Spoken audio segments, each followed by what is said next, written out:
To be provocative, I would say that generally fire retardants cost more than the polymer that they're put into, and since they will only be put in if you need to put them in to meet a regulatory requirement, they are generally used to allow a cheaper polymer to be used in a more dangerous situation, and therefore to make it as though that more flammable polymer is safer. And if you think that polymers really are all based on crude oil, you could say that they were polymerized petrol. And if you think of polymerized petrol, that's why you need to add fire retardants to them to make them safe enough in normal use. Okay. Thank you for the people who are nodding and kind of showing that you're following me. I'm guessing that it takes a bit to get used to my voice, and if you can't hear me or you can't follow what I'm saying, please let me know. I'm quite happy, and I'm sure Leia will, Dr. Hawley will allow, I'll leave the presentation on here so it can be circulated, so you don't have to frantically try and scribble down everything I'm saying. So, I'm just going to talk in general terms. First of all, how can we try and make sense of this mass of different fire retardants?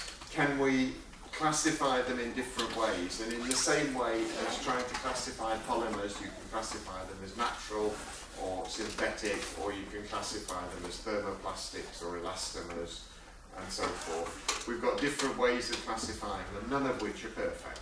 I'm going to talk about gas phase flame retardants, then I use flame retardants because they're acting in the gas phase, then metal hydroxides and carbonates, although probably Dr. Hawley should be doing that because she's done a lot of work on it. Condensed phase, phosphorus, fire retardants, char formation, a bit on barrier formation and polymer stabilization. So, first of all, what are we trying to achieve? It depends. Some people say, is the flammability reduced? But you have to define what it is that you meant. Do you mean the ignitability? Do you mean how quickly the flame will spread over the surface? Or do you mean how much heat will be released?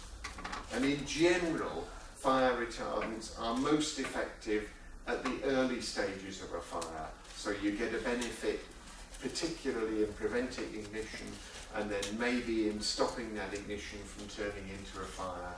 And in general, by the time you get to a developed, once the fire's got going, the fire retardants cease to be very effective. So we have to think, what are we trying to prevent? Is it to suppress ignition? Some industry tests are about suppressing ignition. Some industry tests are about the total heat release that you'll get from the burning material. So we've got these standard tests. So you need, if you're developing a new fire retardant system, to understand what the goal is. And if you like, you have to trust the regulators to have got it right. When they say that this is the test you must pass, you have to say, well, I believe that that is the best way of ensuring safety. You might be thinking, well, that's wrong. It isn't the best way of ensuring safety, it's a rubbish test. But to some extent, you then have to go back to the regulators and say, this isn't a very good way of ensuring the safety of this product. So we have regulatory requirements, and industry-specific requirements sometimes, and then at the top end, in terms of building design, you have this performance-based design where instead of meeting regulatory requirements, so this has to have a certain flammability if we were on a high floor, you do an overall engineered design and you say, well, it doesn't matter because this is such a thin piece of laminate, we don't have to worry about the flame spread, or it's only being used in such small pieces that we don't have to worry about it in the visual. Okay.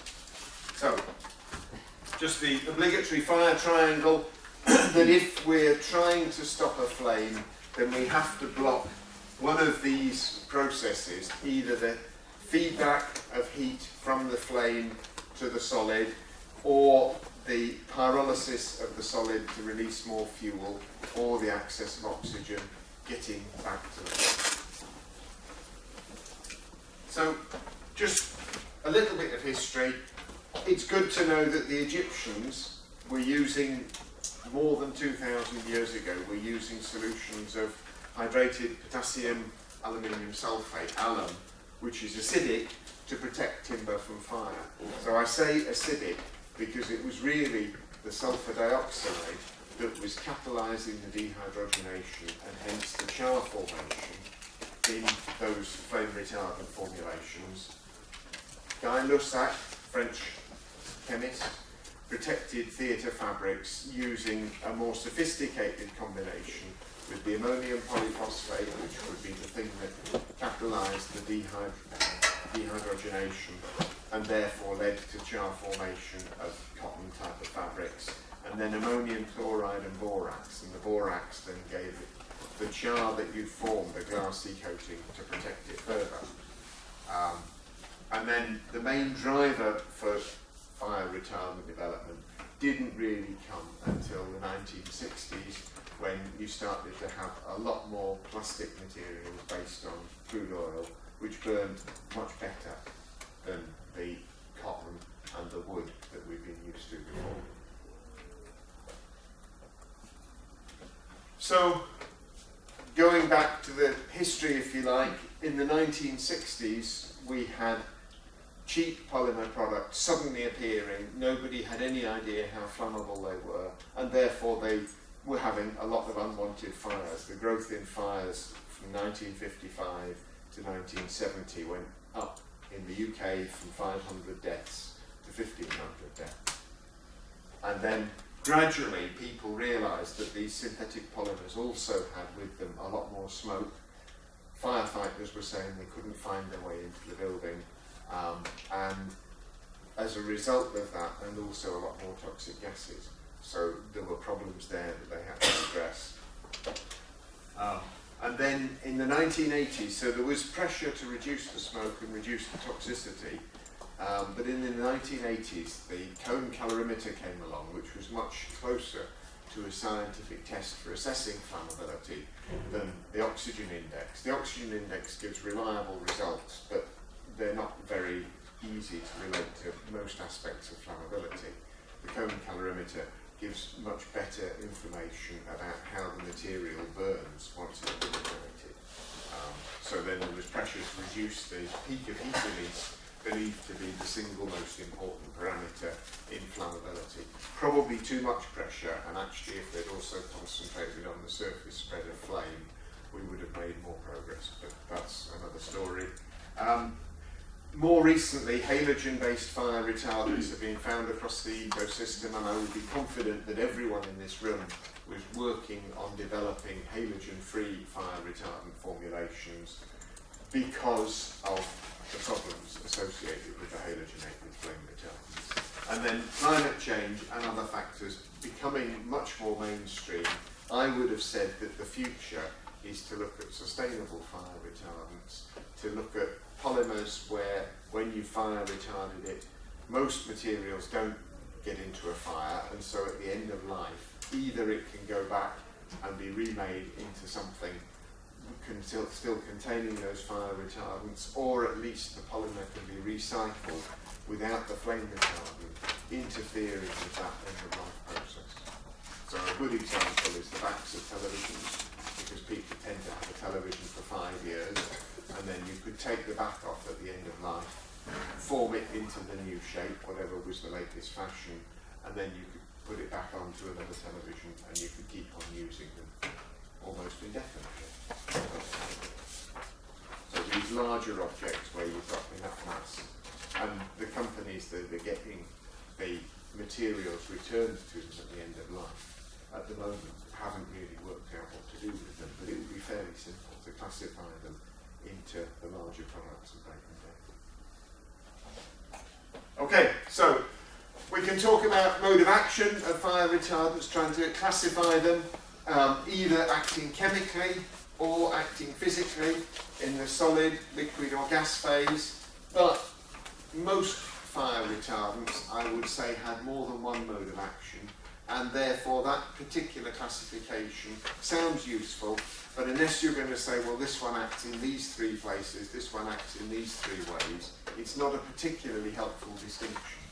And when you try and understand the mechanisms, you get the effect of the additive. If you're putting something in at 20% loading or 50% loading, it very much changes the physical properties of what it was that you were trying to understand. So it's not as though you're able to add 0.5% or 1% and leave the physical properties the same. So we can talk about physical action, for example, by cooling, the endothermic decomposition of an inorganic material, or by forming a protective layer, perhaps some kind of coating, or by diluting the additives, by diluting the fire gases so that you can get below that critical concentration, so flaming is stopped. Or we can have chemical action, which could be reaction in the gas phase, so for example the way halogenated flame retardants quench gas phase reactions, or reaction in the solid phase where we've got perhaps char formation or perhaps the formation of a swollen intumescent layer. So a sophisticated version of fire retardants, most fire retardants are added to the plastic at the end of the manufacturing process. You've made your polymer and then you add a fire retardant to it. You can also, at the earlier stage, and if you're dealing with thermosetting polymers that cross-link, it's much easier to add a reactive fire retardant which will then be formed into part of the polymer chain and therefore be locked into the polymer chain for the lifetime of that polymer. Okay? So the reactive fire retardants have a number of advantages. They tend to have much less detrimental effects on the physical properties. They tend not to be leached out and therefore they're covalently bonded into the polymer, so they will stay there for the life of the polymer. But they can obviously affect things like the crystallinity of the polymer. We talk about, and in the fire retardant community people get really quite upset about this, and it quite rightly, that when you put more than one fire retardant into a formulation, it can have an additive effect. So you get this benefit from this fire retardant, this benefit from this fire retardant, and when they're added together, that is just a normal additive effect that you might reasonably expect. Or you can get a synergistic effect where you get a greater than additive effect, and that's what we mean by synergistic. Or you can get an antagonistic effect where you might still get a benefit and it might be worth putting those additives in, but you get a less than additive effect, is an antagonistic effect. And obviously sometimes you can have such an antagonistic effect that you're getting worse flammability than if you just had the fire retardant without the second thing added. Okay? And in many cases, there doesn't appear to be any logic as to why a lot of materials, when you add them as fire retardants, you get a benefit as you increase the amount, and then it falls off and you get a detriment. So there's a particular point at which you don't want to increase the concentration. Okay, so this is my map of fire retardants. It's just to try and help you break it down and make some kind of sense of it. So we have up here gas phase fire retardants with flame inhibitors, things like halogens and phosphorus, and diluents, things like metal hydroxides, metal carbonates. And then we have condensed phase fire retardants, which might be drip promoters. These are quite scary things that used to be added to polyamides, which depolymerize. So if you've tried to light candle wax without a wick in it, then the wax just drips away and you can't do it. And if you can get your polyamide to depolymerize, it will drip away from the flame. However, if you were in a room and you found that the walls were made of candle wax, you wouldn't feel safe. You'd think, there's a lot of fuel there and all it needs is something to absorb onto and it will burn very fiercely. So, drip promoters. Then the main one, and most of the fire retardant developments are in some form of barrier formation, which could be inorganic residues, again, the metal hydroxides and carbonates are reappearing here, or it could be an intumescent layer, which is a swollen barrier layer, or it could be enhancing char formation, getting more cross-linking and graphite structures. Okay, so I'm going to quickly talk about gas phase flame retardants. We tend to need gas phase flame retardants for the most difficult things to fire retard, and these are things usually with a very low thermal inertia, so as soon as the heat hits the top, so something like a foam, or a foam here, or a foam here, or a film, or a fabric, has very poor thermal conductivity, so a small flame will allow all the heat to get the temperature up to the critical surface temperature for ignition, and it will ignite. So if you're looking at char formation, for example, on a low thermal inertia material, then that char will get so hot so quickly it will be unlikely to protect it. Where if you're looking for, if you've got gas phase flame retardants, maybe you can protect it. So you tend to find the halogens and the gas phase flame retardants, the phosphorus gas phase flame retardants, tend to be reserved or mainly used in these low thermal inertia materials, foams, films and fabrics.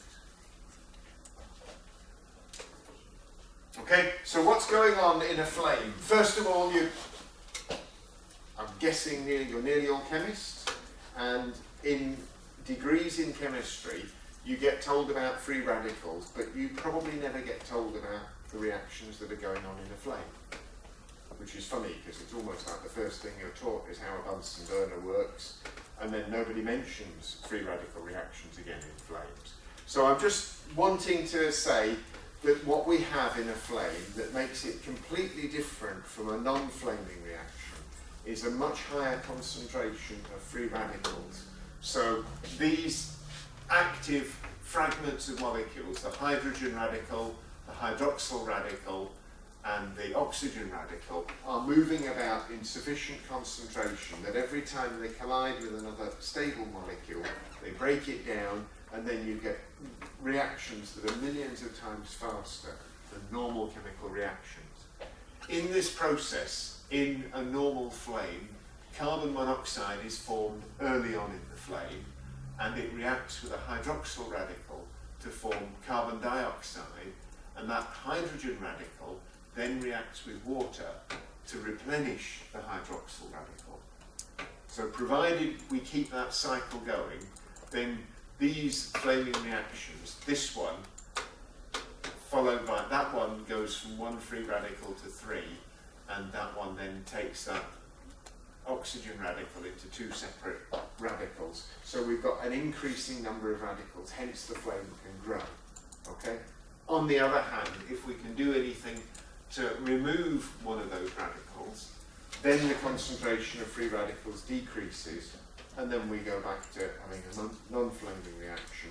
Then we've just got fuel going into the gas phase and oxygen slowly reacting with it, and the flame will go out. Okay.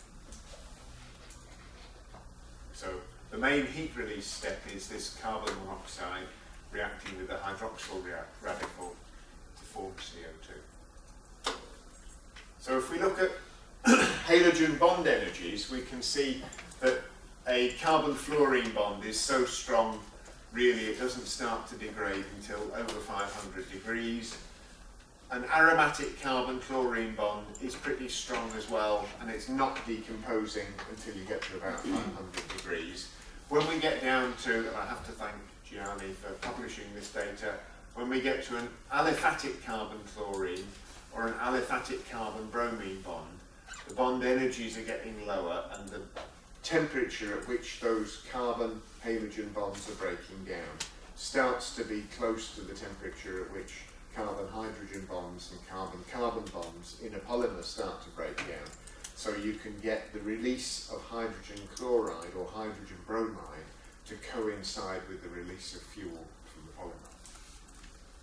Okay, and if you can do that, maybe you want the hydrogen bromide to be released slightly earlier than the release of fuel from the it's important to know what the temperature of the HBr release is compared to the temperature of the polymer breakdown. Yeah? And then when you get, so you've got a difference between aliphatic bromine and aromatic bromine that breaks down at a higher temperature, so you've got aliphatic bromine, aromatic bromine, aliphatic chlorine are the main sources of halogens for gas phase flame retardants from halogens. And you go up in, so they're going up in steps of temperature.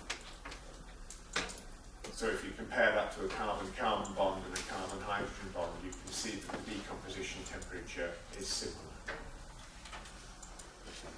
Okay, so I've more or less explained that.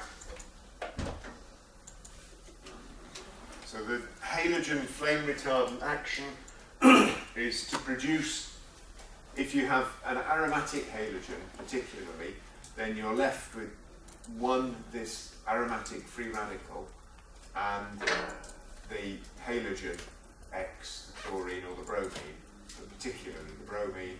That then has the potential to start cross-linking and enhancing jar formation at the same time as the bromine atom is then able to attack some of the fuel molecules and start to form hydrogen bromide. The hydrogen bromide then interferes with these flame reactions, and a bromine radical, unlike a hydrogen radical or an oxygen radical, the bromine radical's got enough electrons to be relatively unreactive and to not have the ability to sustain those fast chain reactions in the free radical process. So it's not able to keep up those reactions. So you've got this unreactive, you've swapped your reactive hydrogen radical or hydroxyl radical for an unreactive bromine radical. Okay? So it gradually reduces the concentration of free radicals in the flame, and at the same time, if you've got an aromatic structure, then you've got something, because an aromatic ring with a hydrogen missing is going to be very reactive and is going to tend towards fusing with another ring or another molecule, so that it's going to start to become a char-forming precursor. Okay, so then we get back to, there's a slightly complicated issue that with bromine it typically is recycled 7 times, so a single bromine atom can interfere with the flame processes 7 times while it's in the flame zone. A chlorine tends not to be recycled and only interferes with the reaction once. But when you do the calculations of the number of hydroxyl or the number of hydrogen radicals in a flame, you think that the amount of bromine in a typical brominated flame retardant formulation is enough to be able to suppress all of those reactions. So when you look at the numbers, you say, well, they're of the same order of magnitude. Okay? This is some stuff that we've done on the temperature dependence of flame inhibition. Just you're thinking, well, I can see that it's inhibiting flames at a temperature of 500. Will it inhibit the flames at a temperature of 1000? No, it won't. So when we mix PVC and LDPE pellets, we found just mixing them in the steady state tube furnace, putting the pellets next to each other, if you get much higher yields of carbon monoxide from LDPE in the presence of PVC, because you've got enough hydrogen chloride coming off to suppress those gas phase reactions. Okay, and that worked at 650 and at 800 degrees, but when we took it up to 950, we got almost the normal amount of carbon monoxide coming off. Okay, then we did the same thing, well, a similar thing with polyamide 6 and polyamide 6,6, using either an antimony bromine fire retarded combination or aluminium phosphonate with melamine polyphosphate as a fire retardant combination. So the same flammability for both samples, and we found that we got both hydrogen cyanide and carbon monoxide. They're both formed early in the flame and then destroyed later in the flame, and we got much higher yields at 650 and at 825 from the bromine antimony combination with the aluminium phosphonate, we got high yields at 650, but then those yields fell away when we got to 825. So it's almost as though the gas phase flame retardant effect switched off and therefore wasn't going to increase the toxicity once the fire had started to get going. So it was going to be useful at the ignition stage, but then no longer interfering and increasing the toxicity after the ignition stage.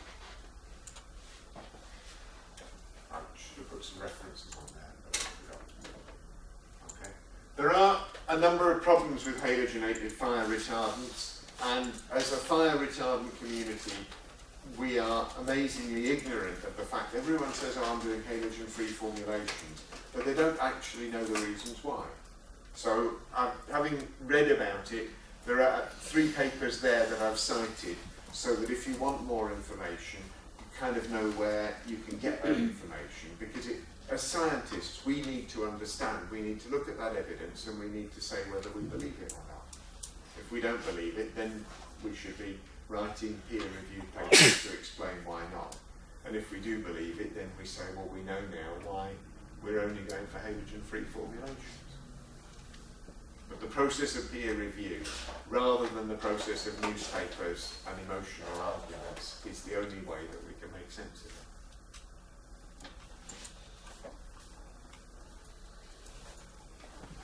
These are some of the brominated flame retardants, and there is a bit of a history where the first one with the polychlorobiphenyls were banned in the 1960s, so they were replaced with the polybromobiphenyls, which were then banned in the 1970s because they were packed into paper bags in Michigan, and the paper bags ended up being distributed as additives for farm feed rather than as flame retardant additives.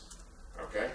And they were fed into thousands of, I think 100,000 farm animals died as a result of being exposed to these polybromobiphenyls, so they realised that wasn't a good idea. So because of that, they then inserted an oxygen atom between these 2 bromine molecules, and they came up with pentabromodiphenyl ether, octabromodiphenyl ether. All of these also had high toxicity and were banned. The last one has been voluntarily withdrawn before it became banned.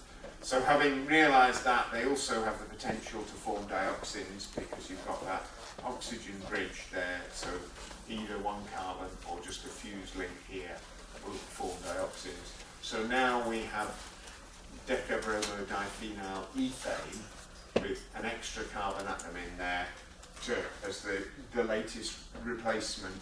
And what has happened because of the pressure on the brominated flame retardants particularly is that they've diversified, and there are now a lot more brominated flame retardants, so it's a lot harder to pick one particular one up in the environment because there are a number of different molecules. Okay? So when you only had a few, it was easy to detect them and people could go away and find them in lots of different places.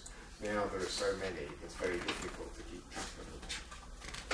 Okay, then there's also hexabromocyclododecane, which has been listed by the Stockholm Convention and being withdrawn in the European Union. You can no longer, it's very difficult to carry on putting this into polystyrene for expanded polystyrene foam, which is the main use for it. And then slightly different, tetrabromobisphenol A is often, because of these 2 hydroxyl groups here, is often copolymerized into a polymer. When it's copolymerized into a polymer, it's chemically bound in there for life. But it's also got a lower persistency, so the molecule breaks down more quickly in the environment than the other ones, which are very stable molecules. Again, as a chemist, we like stable molecules.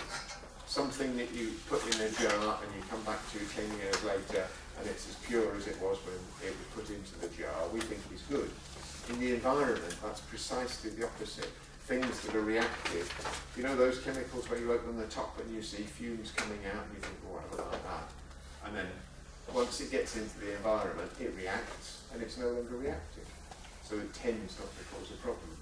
Things that cause the problems in the environment are the very stable molecules because they persist, and if they then have any problems, they last long enough to actually persist and cause those problems. Okay, so alternatives to gas phase flame retardants. We can see that there are problems with the halogens. Can we do anything to find something else instead? This is some experiments done by Valery Babushkov at NIST, where he looked at different flame reactions by mixing a fuel with air and an inhibitor like that, or having a counterflow, the fuel coming in there and the oxidizer coming in there and having a flame, or mixing the two together. So very simple reactions to look at the flaming reactions and see what worked as an inhibitor. And the results he plotted up here. Interestingly, here is the log of additive effectiveness. So we're going from 0.01, 0.11. So each time we go from here to here or here to here, we've got 10 times more effectiveness. So you're saying to yourself, right, the only gas phase inhibitors I know of are hydrogen bromide and hydrogen chloride. And when we look, we find hydrogen chloride right down at the bottom of the effectiveness of the inhibitors. Hydrogen bromide a little bit further up, but it's still not anywhere near the first division. It's, you know, one of these not very effective additives. When you look up here, we can see antimony chloride, and so you can see why you get that much better effect when you add antimony to your halogen-based flame retardants. When you go up here, you find these notorious compounds like tetraethyl lead, which at least Professor Camino and I remember when they used to put lead into petrol, and that was obviously something that it was an anti-knock agent, which means that it was a gas phase flame inhibitor and a very effective one. So rather than having a very rapid explosion in your car engine, you suppress that explosion so that you got more power out of it, and instead of the petrol explosion wrecking your engine, the petrol explosion was gentle enough to propel your car and make you move forward. Okay?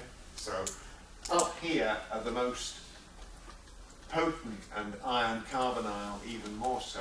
Of course, what we have to do is to work out ways, using our chemical intuition and our imagination, ways of getting these much more effective inhibitors or other inhibitors released into the gas phase at the polymer decomposition temperature. Okay?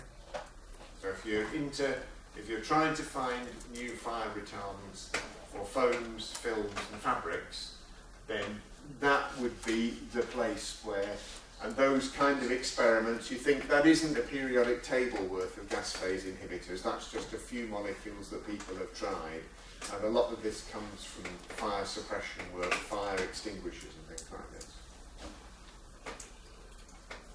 Okay, organophosphorus compounds. I've tried to I find phosphorus quite a hard chemistry to get around. You've got a lot of complexity there. So by adding oxygen onto this phosphorus, the lowest oxidation state of the phosphorus is the phosphine oxide, which gives you fire retardant effectiveness. Then 2 oxygens on the phosphorus, phosphonates, 3 oxygens on the phosphorus, phosphonates, and finally 4 oxygens on the phosphorus, phosphates. Now, it just occurred to me, and I could be wrong, that effectively, as you've got the less polar alkyl phosphorus bond, here you've got something which is going to have less polar bonds, and therefore it's going to be more volatile, and so this makes the phosphine oxide and the phosphonates more volatile. By the time you get down to the phosphates, they've got very low volatility, and guess what? The phosphinates and the phosphine oxides have gas phase effectiveness because they make it to the gas phase because they're volatile, and the phosphonates, and particularly the phosphates, don't make it to the gas phase because they're involatile, and therefore they act as kind of char promoters. Okay?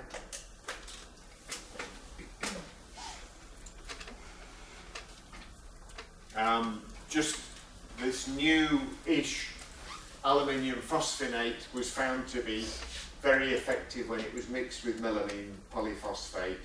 So this is a lot of the Clariant OP1213, things like that. These Clariant formulations have aluminium phosphonate in. This is, or DPAL, it's sometimes called, diethyl aluminium phosphonate. Here you've got these two ethyl groups on, and that decomposes to give you this volatile gas phase inhibitor, but it's kind of 50-50. It increases the char formation, so you know there's some condensed phase activity, and it increases the carbon monoxide and hydrogen cyanide formation, so you know there's some gas phase activity. Flame inhibition by phosphorus compounds. I'm glad that Sabia isn't here yet, because he knows a lot more about flame inhibition by phosphorus compounds. There seem to be two different mechanisms circulating as to which it is, and as far as I know, Sabia Gan from EMPA is the only person who's trying to understand what these mechanisms really are and to get to grips with them. But this is one of the proposed mechanisms, and again it's the same thing of mopping up the hydroxyl radicals and the hydrogen radicals and replacing them with slower moving radicals or less reactive radicals that are bigger and therefore less likely to be able to abstract hydrogens and then keep the radical chain going. Okay, there are some problems with phosphorus gas phase flame retardants. Anyone who's working with them will probably know that when they work with dimethyl methyl phosphonate, that they have to declare that they're working with it to the people who are part of the Convention on Chemical Weapons. That they want to know that you're not going to use it as a precursor to make nerve gases and so forth. Okay? Because you've got this gas phase inhibition. Interestingly, when in the 1990s, after Russia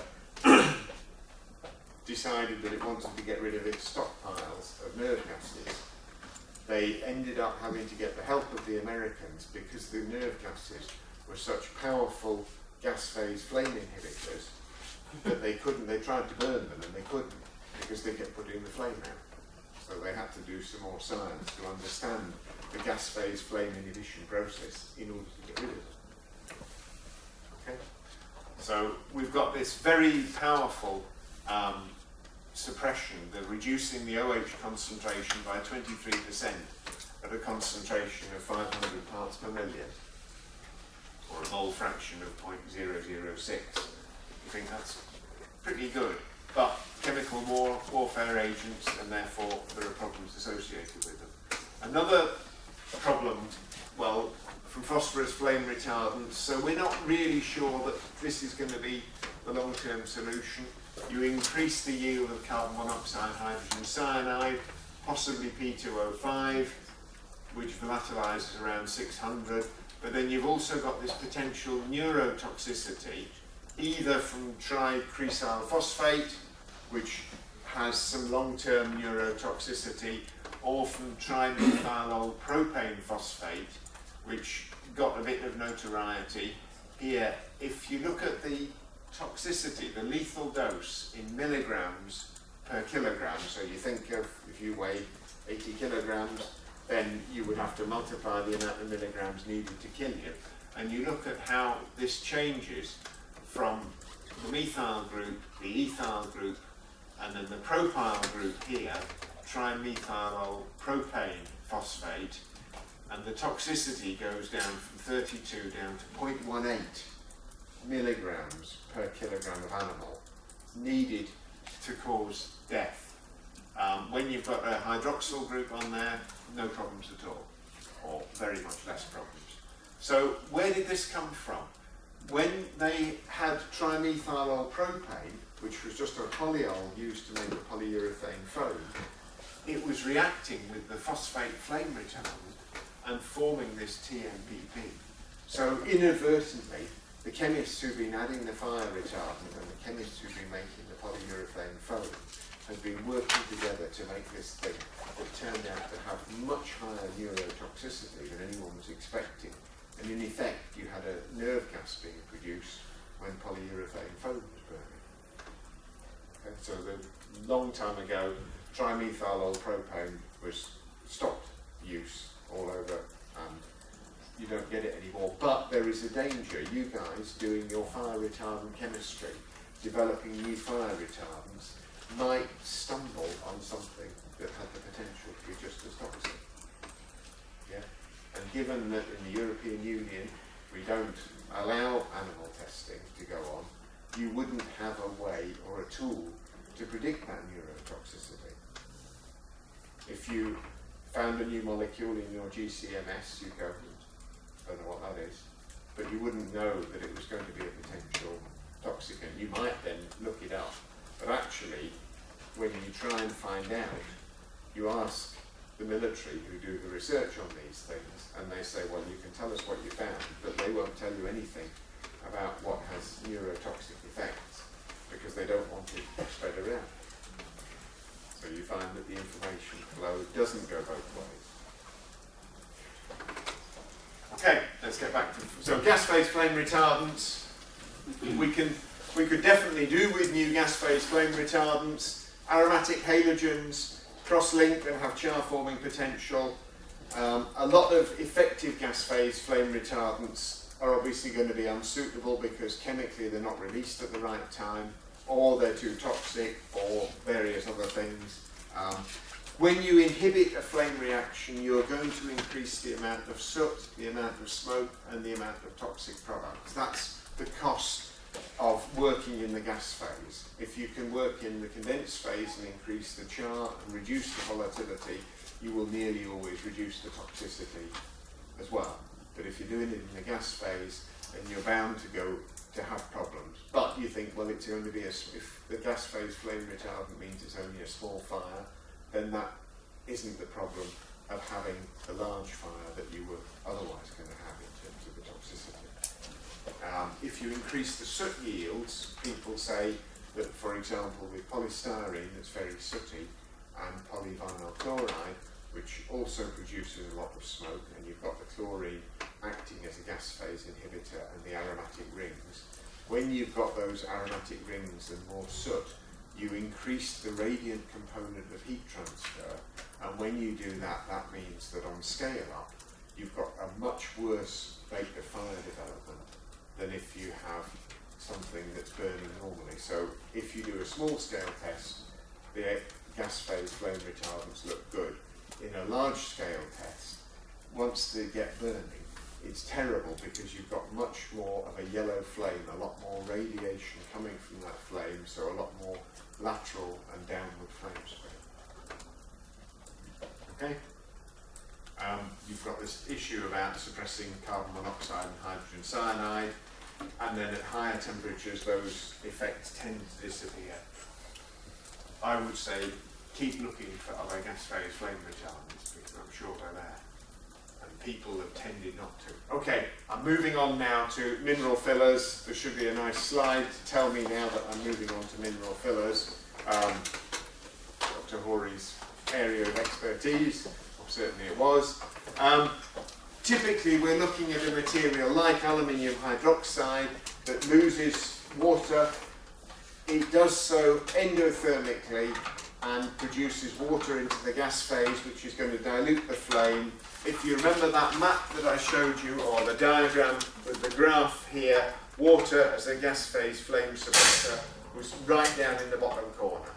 So it's not very effective, although that's the thing that's usually used to put out fires. Okay? Also, you have the benefit of the residue within the aluminium hydroxide, so that's going to absorb the heat, and as the aluminium hydroxide starts to decompose, you get a layer of aluminium oxide on the surface protecting the underlying polymer.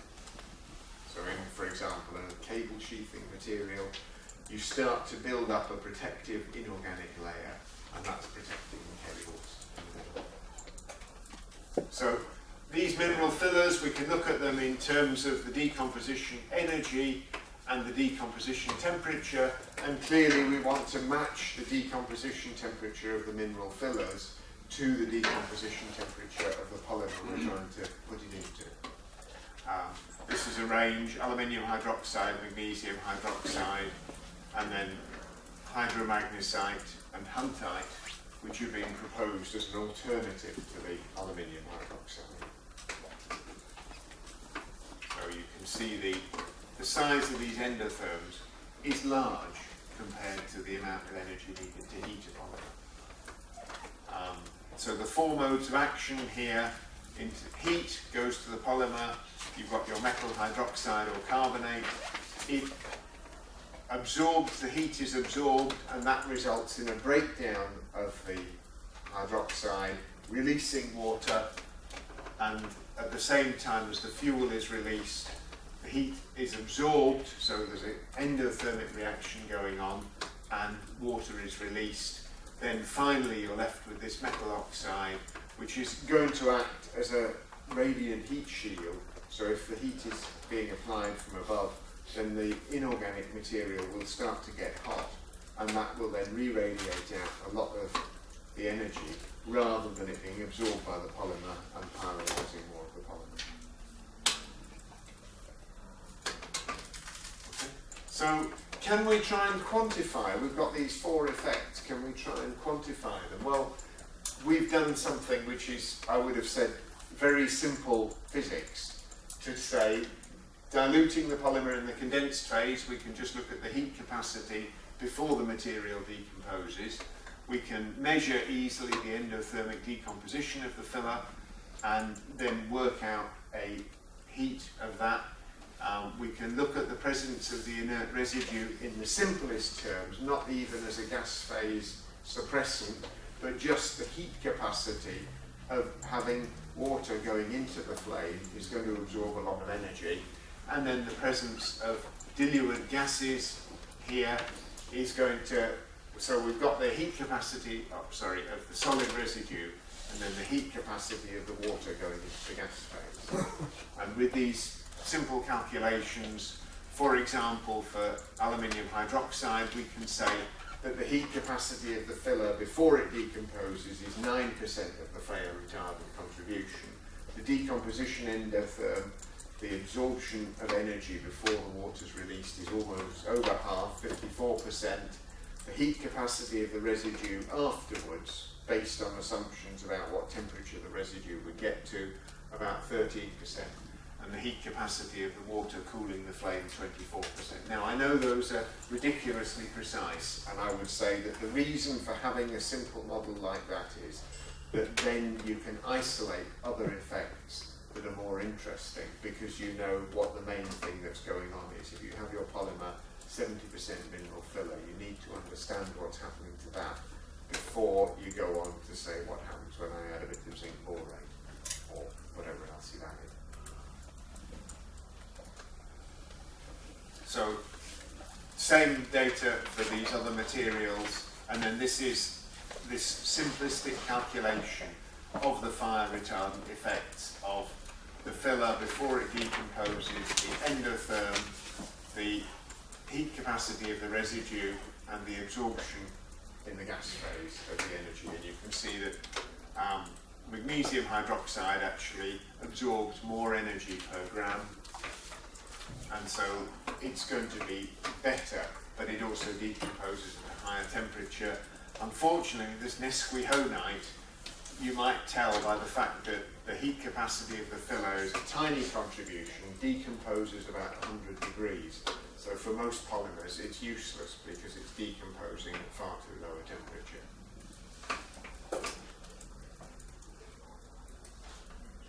Okay, just a list of some of the assumptions, or if you like,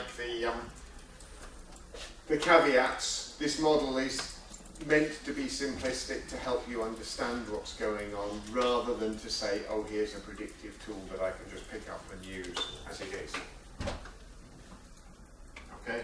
In terms of cone calorimetry, we can look at how this model applies, and we realise that in particular cone calorimetry misses out on any of the endothermic decomposition, because cone calorimetry measures the heat release by oxygen depletion, and the oxygen depletion will be the same whether you've got your mineral filler there or not. Then you're missing out on that, so it comes up with something like a 10% error if you're comparing something that has got endotherm. You'll get a delay in the time to ignition because of the endotherm, but in terms of the total heat release, it will be unaffected by the endotherm for the energy absorbed, and because of those calculations we can at least have a first stab at working out the size of that error in terms of the heat release. Okay, so there's the size of the energy from the gas phase, that heat capacity. All of those effects added together will lower the total heat release by 2.25 kilojoules per gram. In terms of alternatives to aluminium hydroxide, basic magnesium carbonate, hydromagnesite is an effective flame retardant, but it's more thermally stable, can act as a smoke suppressant, but if it's more expensive then people tend not to use it. Magnesium hydroxide is, depending, I mean, aluminium hydroxide, magnesium hydroxide went down in price, and now aluminium hydroxide's gone down in price, so magnesium hydroxide is still on the more expensive. Calcium hydroxide would look as though it was going to be good, but it's not, probably because it reacts with carbon dioxide formed by the burning polymer to form calcium carbonate, and that is an exothermic reaction, so it's releasing heat, and therefore you lose any benefit that you get from the calcium hydroxide dehydrated to calcium oxide. Okay, so just a little bit about EVA and ATH. This is a very commonly used fire retardant formulation in the cable industry. EVA loses acetic acid. The acetic acid, then you get this unsaturated polyene, which with luck will undergo some kind of cross-linking. And then we've just taken the TGA curves for the ATH and for the EVA and added them together in the proportion that they're there, and we can see that the EVA, that what we would predict the decomposition would be that, and what we actually get is this. So if you like, the ATH is, the water isn't escaping at quite the right temperature because it's got to fight its way through the polymer, and the polymer isn't losing acetic acid at quite a low, such a low temperature because of the ATH, presence of the ATH.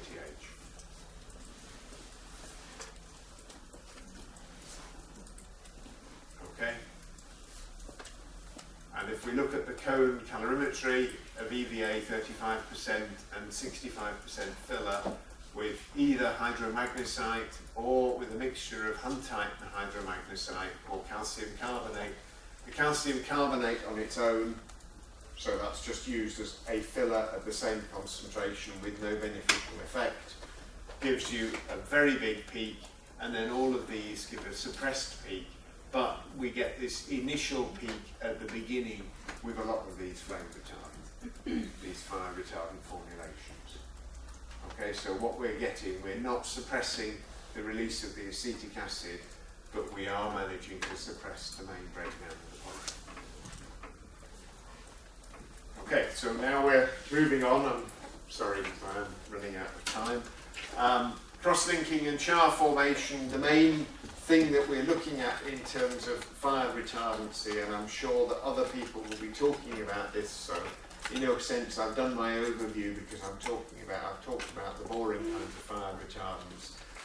The ultimate fire retardant mechanism is that you've got your flexible, useful polymer, and then you lose that flexibleness and you replace it with something as close to graphite as you can get, because graphite doesn't burn. and if you've just got carbon, then you've got this protective layer. We haven't managed to produce graphite, but we can produce some chars that are pretty like graphite, that will absorb energy and don't then burn. We can have, I mean, the main thing that char will do is to shield the rest of the polymer from radiation, but because it's black, it's going to absorb all the radiation, and if there's any oxygen around, then that is going to be able to react with the carbon on the surface and oxidize it and form CO2 and so forth. Interestingly, the way wood burns, it forms a char, and when you've got that carbonaceous layer with a flame above it, then there is no oxygen getting into the flame, and therefore it protects it.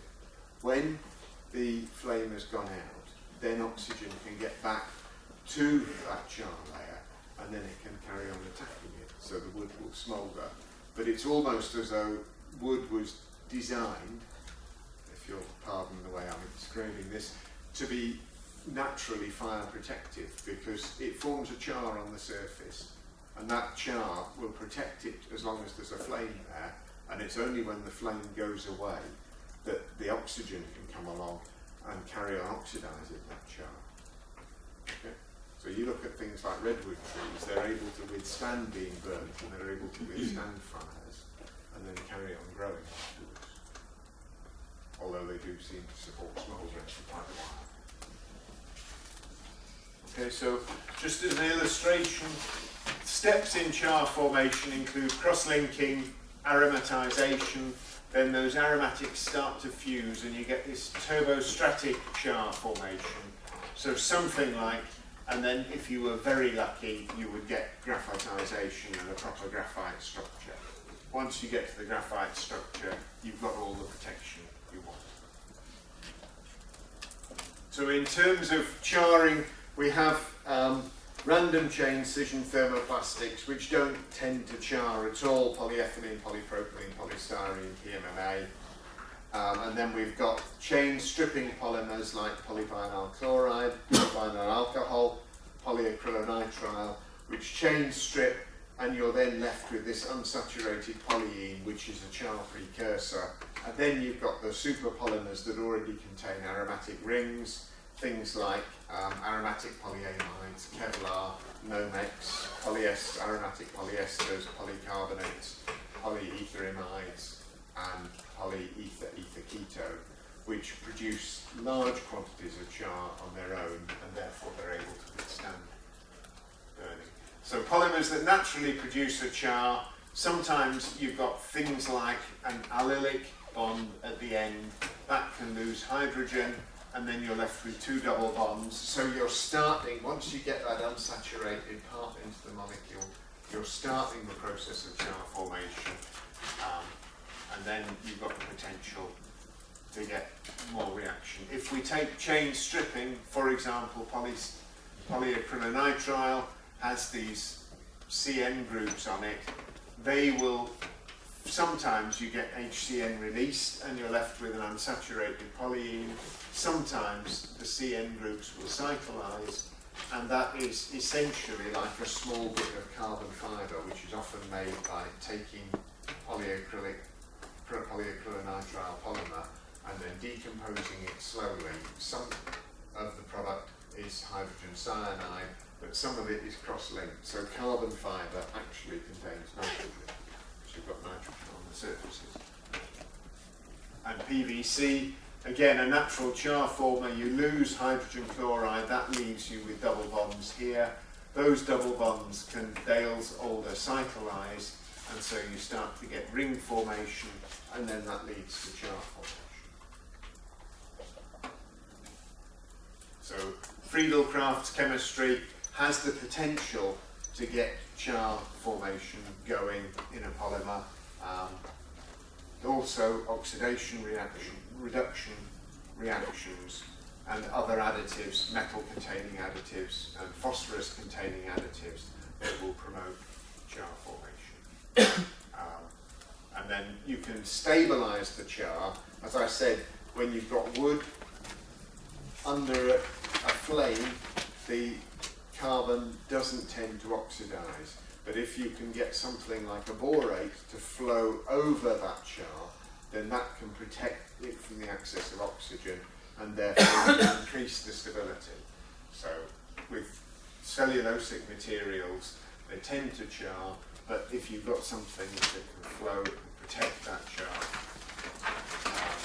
Then very briefly looking at nitrogen containing flame retardants, things like melamine, which can react with an isocyanate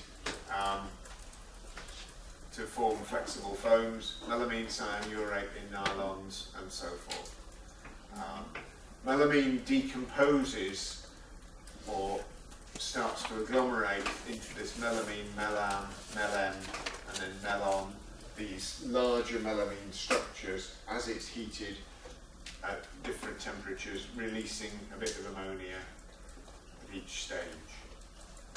So just to briefly mention intumescence, if you haven't come across it, it's effectively the simultaneous process of the polymer decomposing and the flame retardant swelling up to maybe 200 times its volume at best to give you this protective foam layer. The outside of the foam layer is going to get very hot because it's got very good thermal insulation properties, but the material, the underlying polymer, is going to be very well protected by this insulating layer.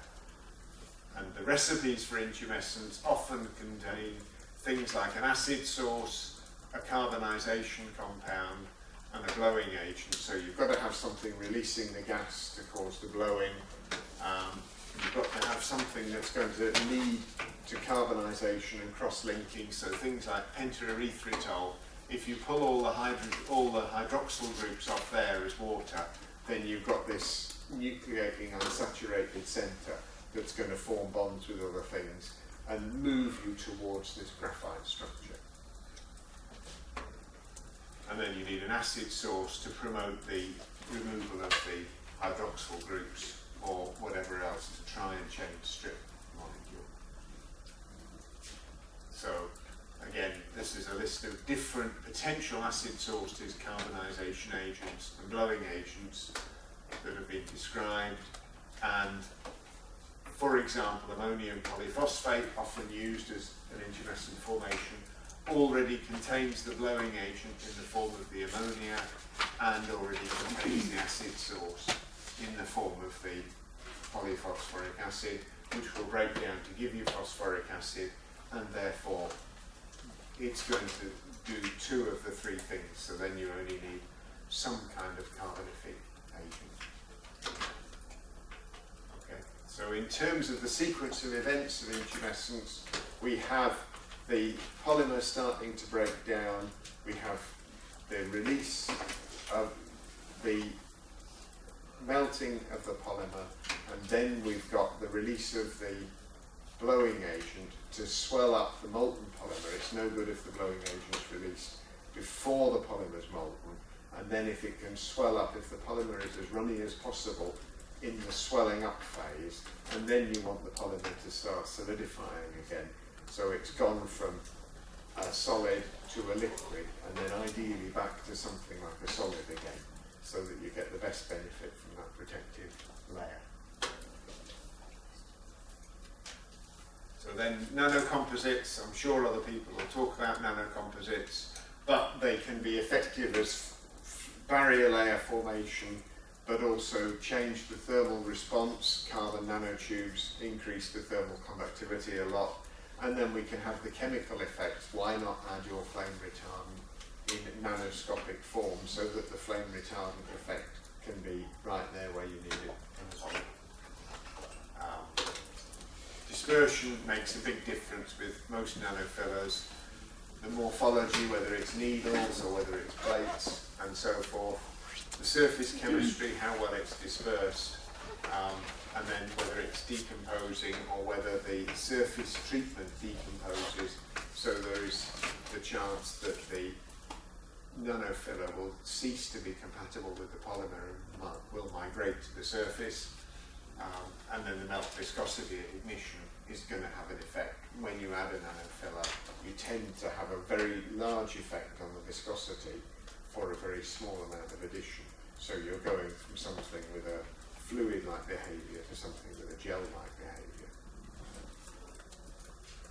So this is just to illustrate the scale. As chemists, we're very good at thinking of everything in terms of the size of a molecule, and you just have to remember that you're going up 6 orders of magnitude before, or 9 orders of magnitude, 6 orders of magnitude before you get to a millimetre, which is the smallest thing you might think of looking at, the bubble in a decomposing polymer.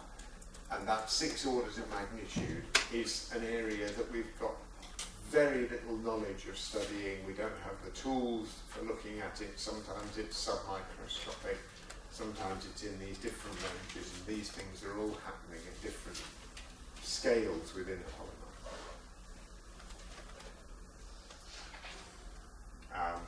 And then this is something that they did in Lille, just combining chlorosite 30B. I think when you see the heat release rate, you think, wow, that's really impressive. There's the polylactic acid, there's the polylactic acid with an intumescent formulation. But when you put in a little bit of chlorosite 30B, you can completely suppress ignition. Which should probably whet your appetite to go and read the paper about all that. And then layer by layer assembly, which I'm guessing someone will be covering anyway, essentially just coating the sample using chemistry to build up a protective layer. And amazingly, this has worked on polyurethane foams, the flexible foams in seating, to put a layer by layer onto the actual foam, and you can squeeze it, sit on it, squash it, carry on using it, and it's still able to suppress ignition. It's kind of, if you see the demonstrations, you go, I wouldn't have believed that, you just think it would fall off. And it's kind of, you know, chemistry is true rather than just the stuff that you read about in books. Phosphorus combines gas phase and condensed phase fire retardancy, but I'm sure we'll have plenty of people talking about that.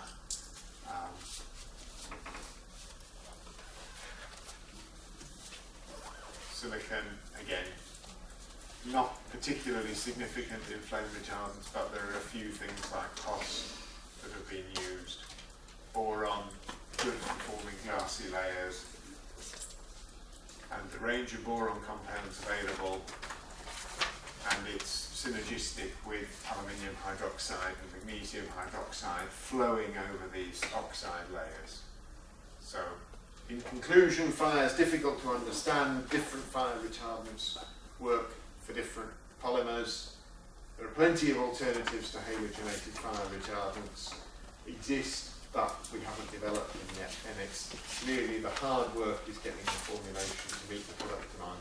And Dr. Horry, I did say I put on this laptop the presentation, and I said I would be happy if it was circulated to all the people on the course.